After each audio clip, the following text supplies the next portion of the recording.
આ નિર્ણયને માનવા તૈયાર નથી.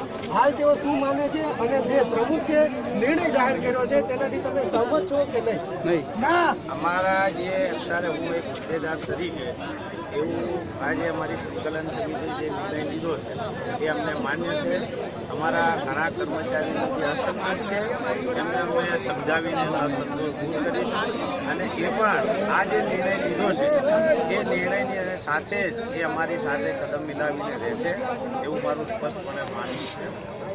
સ્વાભાવિક છે આજે 45,000 કર્મચારીઓ હોય એમાં ઘણાને થોડો અસંતોષ હોય પણ જનરલી આ લોકો શું છે કે જે હોદ્દેદારોની જે સંકલન સમિતિ છે યુનિયનને ત્રણને માનવાવાળા છે અને એમને જે નિર્ણય લીધો છે એ લગભગ મને એવું લાગે છે કે એ લોકો પણ સમજી વિચારી તો હોદ્દેદાર છે તે આ પ્રમુખ દ્વારા જે નિર્ણય લેવામાં આવ્યો છે તેની સાથે રહેશે, તેમને માન્ય છે. કર્મચારીઓ સાથે વાત કરીએ આપણે. કર્મચારીઓનું શું કહેવું?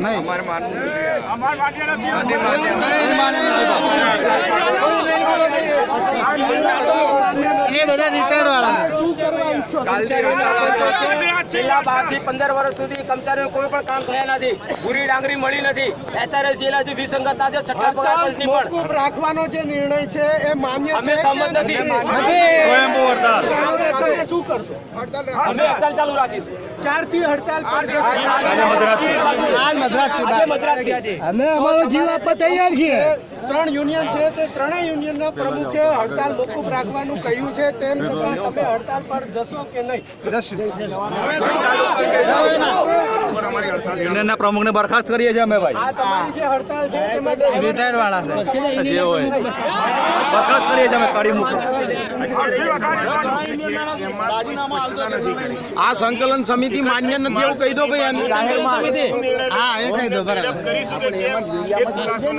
સાતમા પગાર પંચની જે માગણી હતી એ અંતર્ગત એવું સમાધાન લેવામાં આવ્યું કે અન્ય બોર્ડ નિગમોને જ્યારે ચૂકવશું ત્યારે તમને આપીશું. તેમાં નવું તો કઈ છે જ નહીં. એઝ પર રૂલ્સ થયું તો અમારી માગણી આજે મધરાતથી જે હડતાલ પાડવાની વાત હતી તેનું અત્યારે સ્ટેટસ શું? હડતાલ ચાલો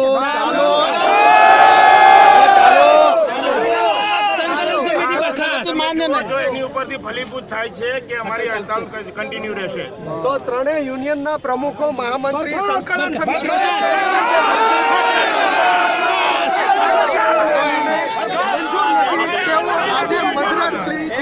હડતાલ પર જવા મક્કમ છે. કેમેરામેન રાજુ કચરા